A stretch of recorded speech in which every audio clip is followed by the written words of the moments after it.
기근 가서 아말렉을 쳐서 그들의 모든 소유를 남기지 말고 진멸하되 남녀와 소아와 젖먹는 아이와 우양과 낙타와 나귀를 죽이라 하셨나이다 하니 사울이 백성을 소집하고 그들을 드라임에서 세어 보니 보병이 20만 명이요 유다 사람이 1만 명이라.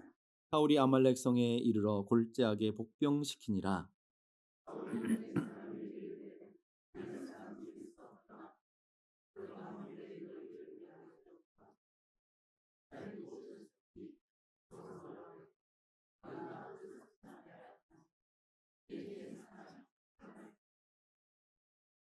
사울이 하윌라에서부터 애굽 앞 술에 이르기까지 아말렉 사람을 치고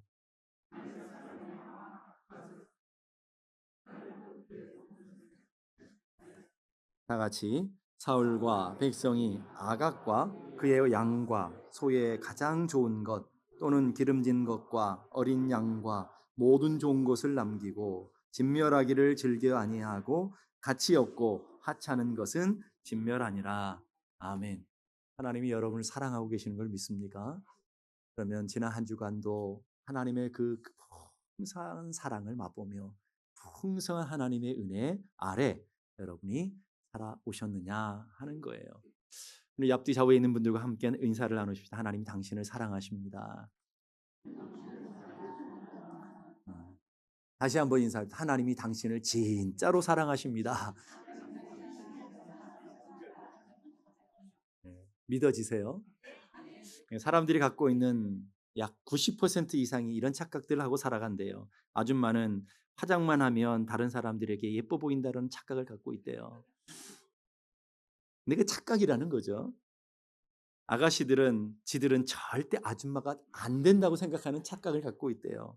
육군병장은 세상에서 가장 자기가 높다라고 착하는 착각을 갖고 있대요. 또 연애하는 남녀는 결혼만 하면 깨가 쏟아질 거라고 하는 착각을 갖고 살아간대요. 남편들은 살림하는 여자들은 집에서 노는 줄 아는 착각을 갖고 살아간대요. 그래서 뭐 했어? 막 그렇게 얘기하잖아요. 엄마들도 착각을 갖고 있대요. 자기 애가 머리는 참 좋은데 자기를 닮아서 머리는 좋은데 공부를 안 해서 공부를 못 하는 거다라는 착각을 갖고 있대요. 그리고 엄마들이 더 큰 착각이 뭐냐면 자기 애는 너무 착한데 나쁜 친구들 만나서 사고치고 나쁜 친구들 만나서 문제가 있다라고 생각하는 그런 생각들을 갖고 살아간대요. 진짜 문제는 자기 자녀인데 보게 되면 진짜 자기 자녀를 제일 모르는 사람이 누구냐면 부모들이 제일 모르는 거예요. 항상 등잔 밑이 어둡다 그러잖아요. 다른 사람들은 다 하는데 항상 끝에 아는 건 부모들이 아는 것 같아요. 그래서 학교 가서 문제아이들 두고 상담하라고 부모들이 가면 상담하는 분들이 항상 제일 먼저 얘기하는 게 그런 거예요. 예, 부모들이 상담하는 분들에게 우리 아이는 착한데 왜 그런 거예요? 우리 아이는 집에서 멀쩡한데 왜 그런 거예요? 네, 상담하시는 분이 항상 제일 먼저 하는 거에 그렇대요. 부모들이 제일 몰라요. 그렇대요. 우리는 그런 착각들을 갖고 살아가는데 성도들이 갖고 있는 착각도 있대요. 내가 열심히 살아서 그래, 내가 부지런히 살아서 내가 성실해서 내가 이만큼 누리고 이만큼 가지고 살아간다 하는 그런 착각들을 가지고 살아가는 오늘 이 설교를 듣는 분들의 가장 큰 착각이 뭔지 아십니까? 난 안 그런 줄 안다라는 다 그렇게 살아가는데 난 아니야라고 생각한다라는 거예요. 우리는 인생을 살다 보면 내가 당연히 누리고 있는 것들 그리고 우리 가지고 있는 것들이 내가 참 당연한 것으로 받아들일 때가 얼마나 많습니까? 근데 시간 지나고 보면 하나님의 은혜였구나. 수많은 사건들, 수많은 인생의 문제, 수많은 일들이 있었지만 그 속에 넘어지지 않고 수많은 일들 속 수많은 그 결단들 내가 선택한 것 때문에 망하지 않고 온 것은 내가 잘해서가 아니라 하나님의 은혜였구나. 정말 하나님의 특별한 은혜였구나 하는 것들을 깨달을 때가 참 많습니다.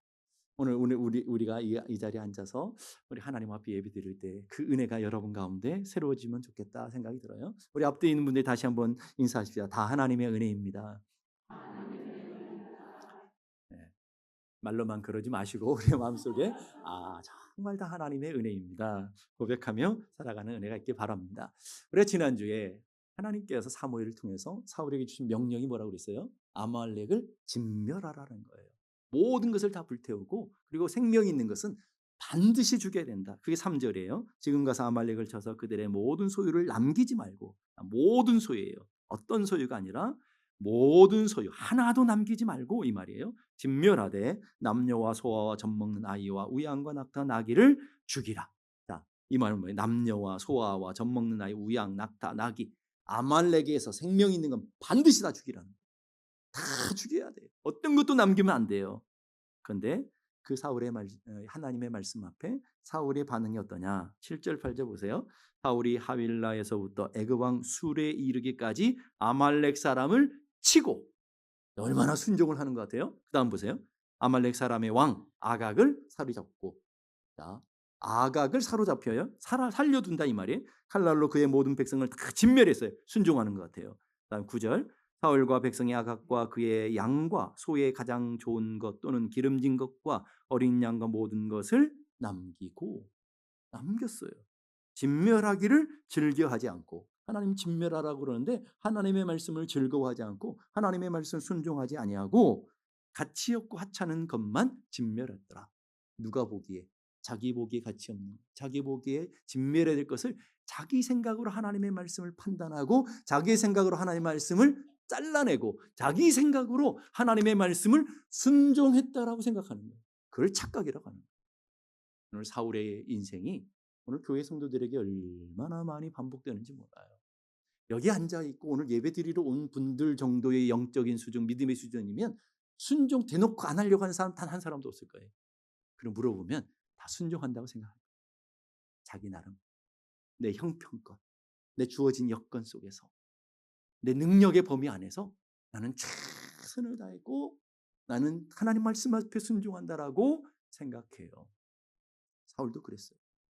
여러분 사울이 남겨져 있는 거 얼마나 됐겠어요? 아말렉을 다 진멸했어요. 얼마나 아까웠겠어요. 다 불태웠어요. 근데 조금 귀한 것, 보기에 좀 좋아 보이는 것 10%나 됐겠어요? 90%는 아마 다 진멸했을 거라고요. 아마 10%도 남기지 않았을 거예요. 얼마나 대단한 순종이에요. 우리가 보기엔 대단한 믿음 아닙니까? 대단한 순종 아닙니까? 근데 하나님 뭐라고 얘기하시느냐? 11절 보세요. 내가 사울을 왕으로 세운 것을 후회한다. 후회한다는 건 슬퍼하신다는 거예요. 내 안에 슬픔이 있다. 마음이 아프다. 라고 얘기하시는데 그 이유를 그 다음에 그가 돌이켜 나를 따르지 아니하며 내 명령을 행하지 아니하였습니다. 사울의 생각과 하나님의 생각은 다르다. 사울은 순종했다고 그래요. 그 다음에 보면 순종했다고 그래요. 하나님 말씀을 다 지켰다고 생각해요. 하나님 뭐라고요? 아니 불순종. 90% 순종했다 그래도 아니 99.99% 순종했다 그래도 그건 불순종. 우리는 50% 순종하면 50% 순종이라고 그러고 90% 하면 90% 순종이라고 그러는데 하나님 보시기에는 다 불순종. 다 불순종이라는 거예요. 하나님의 말씀대로 하지 않는 것은 불순종이라는 거예요. 오늘 똑같은 상황이 여호수아에도 나와요. 오늘 이 아말렉을 진멸하러 가는 똑같은 상황이 이스라엘 백성들이 여리고성 전투할 때에 하나님께서 여리고성에게 명령하신 것이 여리고에 있는 건 다 진멸하라고 했어요. 하나도 남기지 않고 다 진멸해야 되는데 아간이라는 사람이 아름다운 시날산 외투 한 벌, 그 많은 옷들 중에 한 벌이에요. 그 다음 보세요. 은 200세겔. 해봐야 얼마나 되겠어요. 그 다음 50세겔 무게 중에 금덩어리 하나. 아니 그 여리고라는 강대한 민족이잖아요. 강대한 부족이잖아요. 여리고는 철옹성이잖아요. 어마어마한 재산들이 있었을 거예요. 어마어마한 금덩어리가 있었을 거예요. 그 중에 한 덩어리예요. 어마어마한 좋은 일들이 얼마나 많았겠어요. 얼마나 아까웠겠어요. 다 진멸하고 다 불태웠어요. 그 하나라고요. 그 하나를 범했는데 하나님은 불순종했다고 그러세요. 그 아간의 불순종으로 인해서 하나님은 이스라엘 백성들이 그 다음 아이성 전투에서 완전 망하게 해버리고 말아요. 많은 사람들이 희생을 당해요. 다 지켰는데 그 조그만한 것 당당하잖아요. 얼마나 당당합니까? 그런데 그 당당함이 결국은 심판으로 가잖아요. 제비를 뽑아서 아간이라는 사람이 나와요. 뭐 이 정도 가지고 뭘 그러나 그랬는데 아간만 죽은 게 아니고 아간의 온 집안이 멸문치화를 당해요. 아간에 속한 모든 것들이 다 심판을 당해요. 그게 하나님의 무서움이라. 나름 순종했는데. 그래서 오늘 제목을 저는 거의 순종 그랬는데 다 이상하다는 걸 물어보니까 거의 순종은 없는 거예요. 우리는 거의 순종하잖아요. 우리는 선택적으로 순종하잖아요. 우리는 적당히 순종하잖아요. 근데 그건 순종이 아니라는 거예요. 순종은 어떻게 해야 된다고요? 온전히 해야 된다라는. 그래서 제목을 바꿨어요. 온전한 순종. 순종은요 온전한 거예요. 우리식으로 우리 뜻대로 하는 건 순종이 아니고 그건 불순종이라는 거예요. 신명기 4장 22절 보십시다. 내가 너에게 말한 말을 너희는 어떻게 하라고요? 어떻게 하라고요? 가감하지 말라고요. 가감. 더하지도 말고 빼지도 말라라. 우리는 그 짓을 얼마나 잘해요. 하나님의 말씀이 얼마나 첨부를 많이 합니까? 얼마나 조미료를 많이 칩니까? 거기에다가 하나님의 말씀을 얼마나 많이 잘라냅니까? 무엇을 따라서? 내 기준과 내 생각을 따라서, 형편을 따라서, 내 상황 따라서, 내 기분 따라서. 여러분 깨어 기도해야 되는 줄로 믿습니다. 아멘 하셨어요? 여러분의 형편 따라 기도하는 게 아니에요. 날마다 해야 되는 거예요. 날마다 하나님의 말씀 가운데로 나아가야 돼요. 우리 날마다 일용할 양식을 먹어야 되는 줄로 믿습니다. 날마다 하나님 앞에 나와 예배해야 되는 줄로 믿습니다. 아멘이시죠? 근데 우리는 어때요? 내 형편 따라, 내 상황 따라, 내 감정 따라, 내 기분 따라, 내 갖고 있는 경험. 언제나 내가 중심이 되어서 하나님의 말씀을 가감할 때가 얼마나 많습니까? 그러면서 우리는 당당해요. 나 할 만큼 했어. 난 믿음대로 살았어. 난 순종하고 있어. 누구의 모습이에요? 사울의 모습이 오늘 우리들의 모습이라는 거예요. 심리학에 보면 선택적 지각이라는 말이 있어요. 지각은 본능적으로 외부 정보를 객관적으로 보지 않고 내가 보고 싶은 것, 내가 듣고 싶은 것, 내가 기억하고 싶은 것, 내가 말하고 싶은 것을 의도적으로 인식하는 현상. 정보라고 다 듣는 게 아니에요. 선택적으로 듣는다는 거예요. 그러면서 우리에게 생기는 게 뭐냐면 확증 편향이라는 현상이 생겨요. 자기 생각과 일치하는 정보에만 집중하고 그의 정보는 무시하는 사고 방식으로서 쉽게 말하면 듣고 싶은 것만 듣고 보고 싶은 것만 보는 태도다. 배우자와 얘기하다 보면 서로 기억이 다르죠. 왜 그럴까요? 서로 입장이 다르기 때문에. 분명히 와이프가 다 얘기했는데 남편들은 기억을 못해요. 딱 기억하고 하는 거 딱 하나가 있어요. 그것만 알아요. 왜? 나머지는 자기 생각에 불필요하다. 할 마음이 없으니까 기억도 안 하는 거예요. 그래서 편집적 기억이 있는 거예요. 우리 안에 우리가 기억하는 게 옳은 기억이 아니에요. 내가 원하는 대로 편집돼서 기억하고 있는 거예요. 그래서 당당하고 외쳐요. 내가 뭐 잘못했는데 할 거 했잖아. 우리 자녀들도 마찬가지죠. 자녀들에게 막 얘기하면 100가지 얘기하면 애들이 기억하는 10가지도 안 돼요. 그러면서 당당해요. 내가 순정하고 내가 말 잘 듣는데 왜 그러냐는 거예요. 왜 그럴까요? 그 틀린 게 아니에요. 내가 선택적으로 기억하고 선택적으로 취하기 때문에 그래요. 오늘 우리는 어때요? 하나님 말씀 앞에서 가감없이 말씀하신 대로 하나님의 말씀 100% 순종을 해야 되는데 그러지 않아요. 적당히 내 수준에 맞게 내 능력에 맞게 다 조건이 붙어요. 그러니까 아무런 내 삶의 역사가 일어나지 않아요. 온전한 순종하고 믿음으로 살아가야 되는데 내 삶에 아무런 역사가 있잖아요. 50년 예수를 믿고 여러분이 모태신앙으로 지금까지 몇십 년을 예수 믿었다고 그러는데 내 삶에 하나님의 능력을 경험한 적도 없어요. 하나님 일하심을 맛본 적도 없어요. 하나님의 능력을 경험한 적도 없어요. 왜 이런 기이한 일이 날까요? 하나님 전능하신데, 하나님 오늘도 일하시는데, 오늘도 우리 삶에 응답하시는 분인데, 오늘도 말씀하시는 분인데 왜 내 삶 가운데는 그 살아계신 하나님을 맛보지 못하느냐는 거예요. 왜 그 능력의 하나님을 경험하지 못하냐라는 거예요. 왜 다 응답받는데 왜 나만 응답받지 못하느냐라는 거예요. 그러면서 하는 말이 나도 기도했는데, 나도 열심히 예배하는데, 나도 순종하는데 왜 그럴까요? 내 기준에 맞게. 오늘 우리 삶에도 마찬가지예요. 하나님은 여러분이 복 주시기 원하셔요. 오늘도 여러분의 인생이 잘 되기를 원하신다. 그러기 위해서는 믿음의 그릇이 필요해요. 믿음의 그릇은 내가 감당할 수 없는 우리 삶의 불편함을 감수할 때 믿음이 생겨요. 여러분이 편한 대로, 여러분이 본능대로, 여러분 생각대로 믿음 절대 잘하지 않아요. 우리 하나님 원하시는 것은 100의 크기를 원하신다고 생각해 보세요. 우리는 언제나 99.9까지는 갔는데 100을 가본 적이 없어. 그러니까 늘 우리 믿음의 모양은 그 모양이에요. 10년, 20년 교회를 열심히 다녔는데 늘 믿음의 그릇은 그 모양이에요. 그 모양에 세울 게 별로 없는 믿음은요. 하나님이 원하시는 것에 내가 감당할 수 있는 힘, 내가 그걸 할 수 있는 능력이 없는 걸 알아요. 그러나 하나님의 말씀하시오니, 주님 말씀하시오니 베드로처럼 깊은 데로 가는 거예요. 피곤한 것을 마다하고 불편함을 감수하고 깊은 곳으로 나아가. 그 감수함이 있어야 돼요. 지금 힘들고 노곤하고 죽을 것 같은데 믿음을 가지고 주님의 말씀에 의지하여 그물을 내리는 그 고단함을 감수할 때 하나님의 역사를 경험하고 하나님의 능력을 경험하고 하나님의 은혜를 맛보게 되는 거예요. 근데 왜 우리는 그런 역사가, 우리 그런 능력이 나타나지 않느냐? 이유는 딱 한 가지밖에예요. 내 믿음에 맞게 사는 거예요. 내 상황에 맞게 사는 거예요. 내 감정에 맞게 사는 거예요. 나에게 맞춰 있는 거예요. 믿음이 하나님의 말씀에 맞춰 있는 게 아니라 나에게 맞춰 있는 거예요. 자, 오늘 여러분들에게 여쭤볼게요. 하나님의 말씀과 내 생각이 부딪힐 때 뭐가 맞을까요? 하나님 말씀이 있고 내 생각이 부딪혀요. 네, 여러분은 불편함이 생겨요. 뭐가 맞아요? 대답은 다 그렇게 귀신같이 돼요. 근데 결정적인 순간, 결정적인 선택을 할 때는 어떤 것을 선택해요? 하나님 말씀 선택 안 해요. 여러분 힘든데, 여러분 괴로운데, 여러분 고단한데 저렇게 살면 고통스러워. 결국은 내 범위 안에, 내 크기만큼 그렇게 살아가요.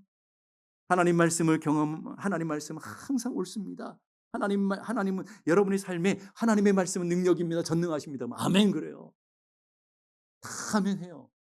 그리고 결정적인 순간에 여러분의 인생을 선택해야 되고 갈림길이 있고 여러분이 삶에 가야 되는 그 결정적인 순간에는 언제나 예외 없이 하나님 말씀을 버려두고 내 생각, 내 경험, 사람들의 이야기, 사람들의 상황 그걸 쫓아가니까 우리 삶에 아무런 일이 벌어지지 않는 거예요. 여러분 잘 기억하셔야 돼요. 여러분 예수를 믿으며 신앙생활하면서 기적이 일어나는 것이, 여러분의 삶에 응답받는 것이, 하나님의 놀라운 능력과 은혜를 경험하는 것이 그게 기적이 아니에요. 그건 자연스러운 거예요. 하나님 살아계시고 하나님 역사하시는 분이기 때문에 오늘 기도하면 응답받는 건 당연스러운 거예요. 하나님 말씀이 우리 삶에 역사하는 건 당연한 일이에요. 그런데 진짜 기적이 뭔지 아세요? 내 삶에 아무런 일이 일어나지 않는 것. 여러분의 삶에 아무런 응답이 없는 것.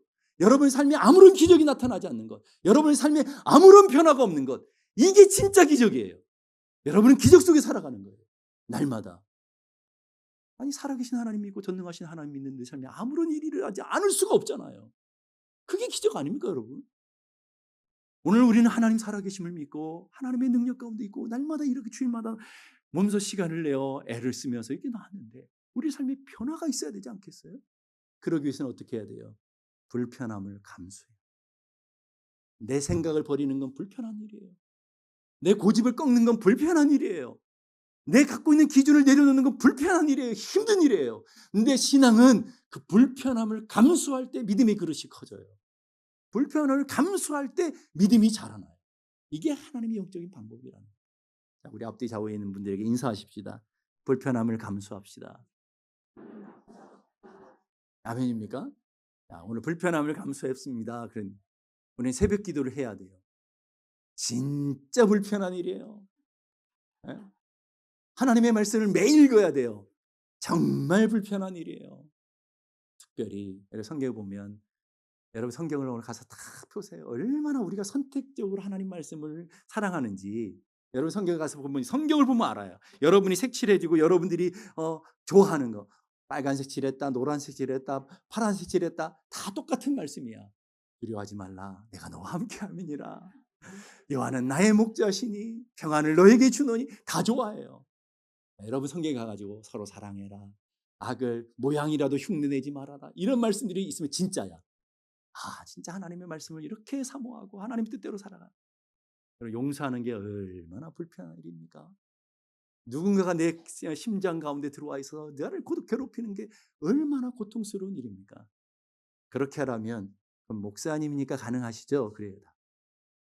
똑같이 얘기하더라고요. 장로님이든 권사님이든 안수집사님이든 집사님이든 변함없는 진리가 있어요. 그럼 목사님이니까 가능하시고 목사님은 그렇게 살아야죠.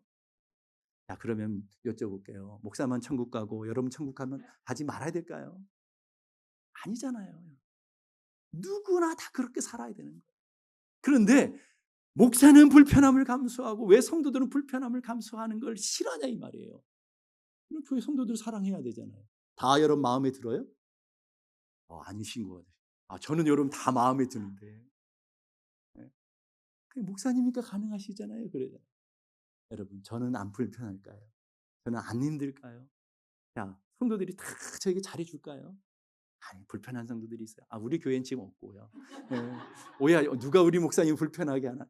지금은 없어요. 옛날엔 많았어요. 다 나갔어요. 예. 예. 얼마나 힘든데요.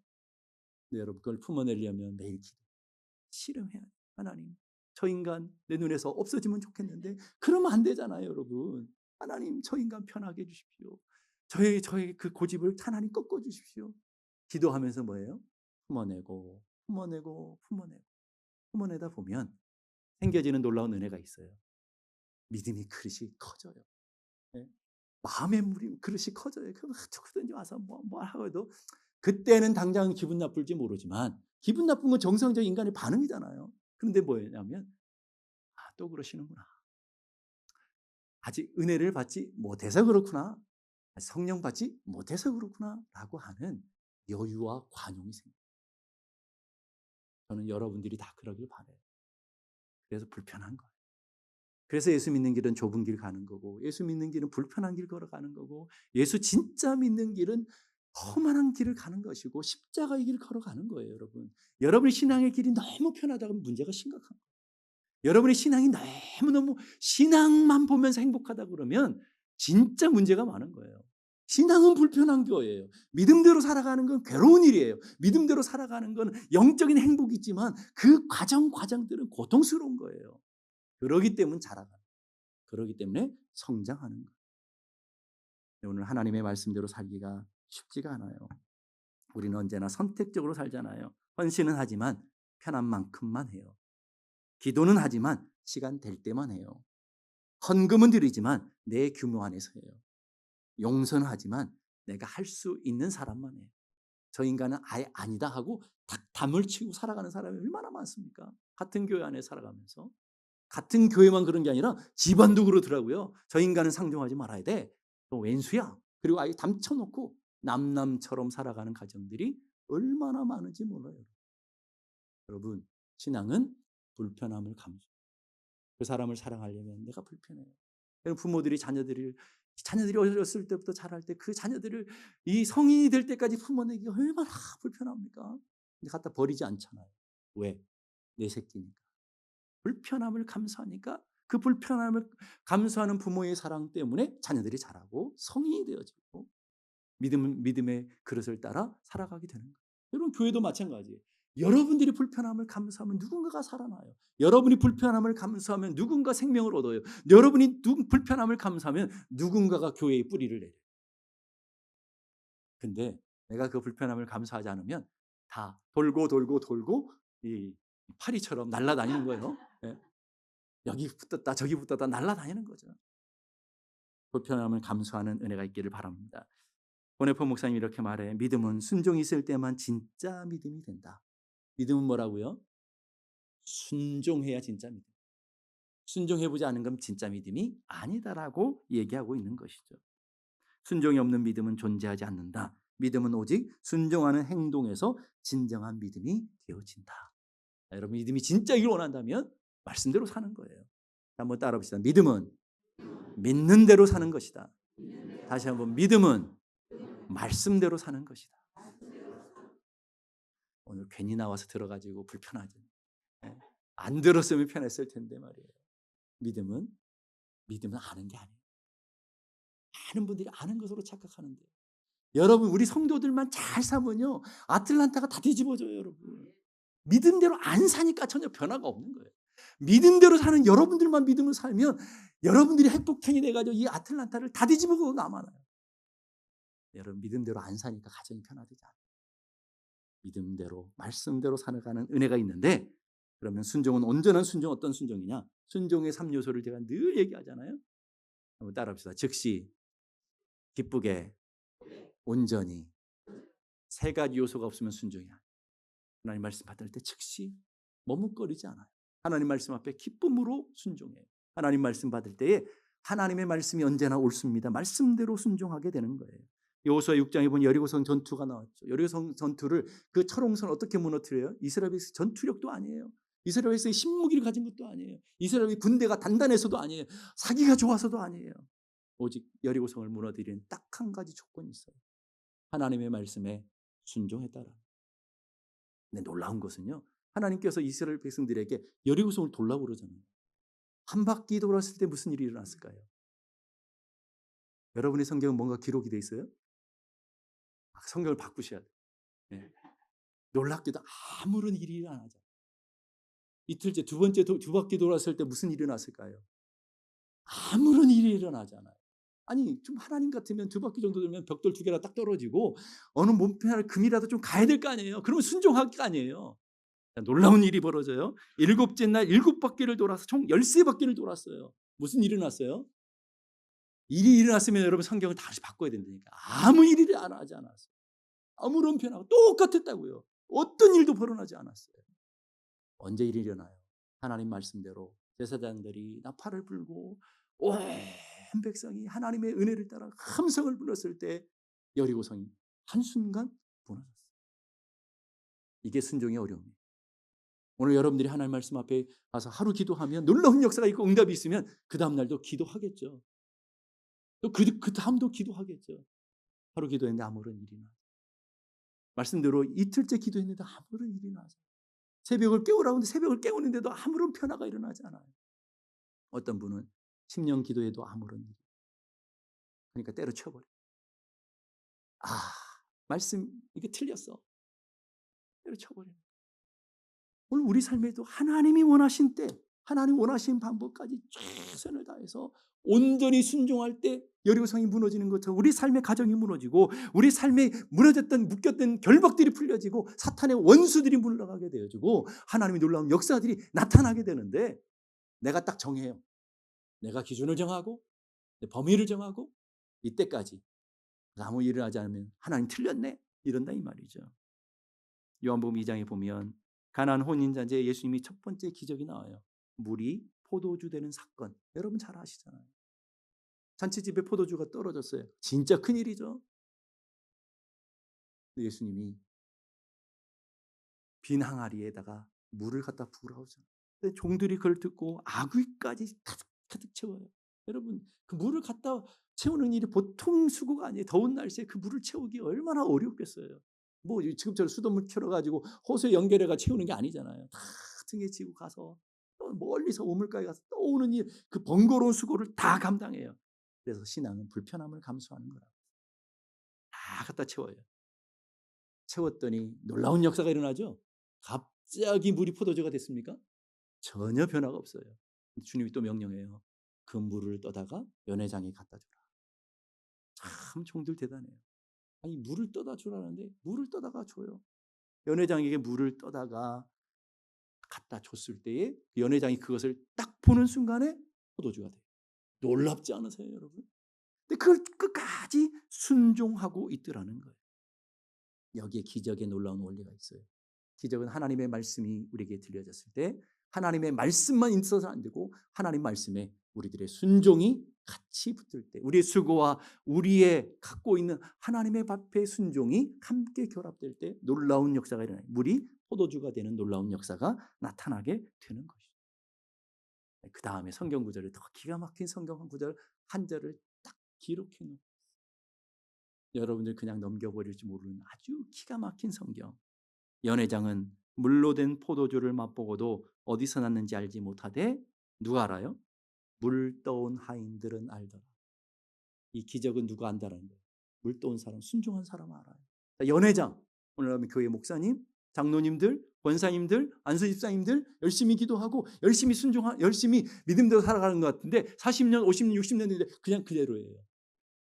왜요? 순종해보지 않으니까 하나님 살아계신 걸 경험해보죠. 믿음대로 살아보지 않으니까 권사인데 장로인데 목사인데 하나님의 능력을 맛본 적이 없는 거예요. 누구만 알아요? 순종하는 사람만 아는 거예요. 순종하는 사람만 맛보는 거예요. 그게 신앙의 묘미라니까요, 여러분. 그래서 저는 여러분들이 교회 오면 너무 좋아요. 그런데 교회만 왔다 갔다 하는 분들은 너무 아파요. 교회만 20년, 30년, 50년 다니면 뭐하냐 이 말이에요. 그 신앙의 맛을 알고 신앙의 능력을 경험하고 하나님 살아계심을 경험하며 하나님의 역사를 경험하며 연애의 장은 모르지만 순종하는 자들이 아는 놀라운 능력, 순종하는 자들이 아는 놀라운 기쁨, 순종하는 자들이 맛보는 놀라운 감격을 맛보며 누리는 성도들이 돼야 돼요. 그런 분들이 되시길 바랍니다. 교회만 댕기는 분들이 아니라 그 은혜를 맛보는 분. 누가 경험한다고요? 순종하는 자들은 알더라. 물 떠온 하인들은 맛보더라. 물 떠온 하인들은 경험하더라. 베드로가 깊은 데로 가서 그물을 내렸잖아요. 빈 그물이었어요. 빈 배였어요. 믿음대로 말씀대로 이제 나갔어요. 수고로움과 괴로움과 불평함을 감수하며 깊은 데로 갔어요. 그물을 내렸어요. 그랬더니 빈 그물이 찢어질 만큼 채워져요. 빈 배가 가득 차서 넘쳐서 그 배로 감당하지 못해서 다른 사람의 배를 빌려서 두 배에 채울 만큼 넘쳐나요. 여러분 그런 인생 되고 싶지 않으세요? 여러분의 인생의 곳간에는 비어 있습니까? 채워 있습니까? 넘쳐나십니까? 여러분의 인생은 풍성한 인생입니까? 왜? 여러분의 인생에만 곳간이 메마르냐 이 말이에요. 왜 여러분의 인생에만 결핍이 다가오느냐 이 말이에요. 왜요? 수고를 감당. 말씀대로 순종해 본 적이 없어요. 깊은 데로 나아가는 순종. 그물을 내리는 괴로움을 감당하는 순종. 그 순종이 있을 때만 빈 배가 채워지고요. 빈 그물이 채워지고요. 빈 항아리가 가장 좋은 곳으로 누구도 흉내낼 수 없는 가장 아름다운 곳으로 항아리가 가득가득 채워지는 놀라운 은혜가 있어집니다. 우리 인생이 그래야 되지 않을까요? 여러분의 인생이 그러고 싶지 않습니까? 저는 여러분들의 인생이 그렇게 되길 원해요. 정말 넘쳐서 수많은 사람들의 기쁨이 되어지고 수많은 사람을 만족해 시켜주며 수많은 사람들이 흘려보내서 내 삶으로 내 인생이 감당이 안 돼서 넘치도록 채워줄 수 있는 사람들. 누가 알아요? 물 떠온 하인들은 알아요. 깊은 곳으로 간 사람은 알아요. 그물을 내리고 하나님의 말씀에 온전히 순종해 붙든 사람은 알아요. 그 능력과 그 은혜를 경험하게 되는 거예요. 세상은 먼저 기적을 원해요. 하나님의 축복을 원해요. 하나님 뭘 원하시냐면 먼저 순종을. 순종의 그릇을 만들면 내가 다 채워줄게. 근데 우리는 순종의 그릇을 만들어 본 적이 없다 이 말이죠. 순종은 다양한 방법 중에 하나가 아니라 절대 유일한 방법이에요. 하나님의 능력과 하나님의 기적을 경험하는 절대 유일한 방법. 그게 바로 순종의 통로를 통해서 우리 가운데 이루어지게 된다라는 거예요. 로렌스 형제는 이렇게 말합니다. 하나님의 뜻에 대한 완전한 복종이야말로 자기가 쫓아야 할 유일하고 안전한 길이기 때문이다. 하나님 우리를 부르셨는데 여러분의 인생에 성공하라고 부르시지 않았어요. 여러분의 인생에 순종하라고 부르셨어요. 성공은 하나님의 몫이에요. 순종은 우리의 몫이에요. 성공은 우리가 할 수 없어. 축복은 내 마음대로 안 돼요. 축복이 내 마음대로 됩니까? 다 부자 되고 싶죠. 다 성공하고 싶죠. 다 건강하고 싶죠. 그건 내 마음대로 안 돼요. 그건 하나님의 몫이에요. 우리가 할 수 있는 일이 있어요. 순종은 우리의 몫이에요. 여러분, 내 방법만큼, 내 크기만큼, 내 상황만큼, 내 지식만큼, 내가 아는 만큼 순종하는 것이 아니라 하나님의 말씀대로 순종할 수 있는 은혜가 있기 바라요. 하나님의 말씀을 가감하지 않고 하나님의 말씀 가운데로 순종하는 은혜가 있길 바랍니다. 우리 인생은 거의 순종이 없어요. 선택적 순종은 없어요. 적당한 순종은 없어요. 우리의 순종은 오직 온전한 순종만 있는 것을 기억하시며 주님의 말씀을 따라 온전히 순종하는 저와 여러분 다 되기를 주님의 이름으로 축복합니다. 기도하겠습니다.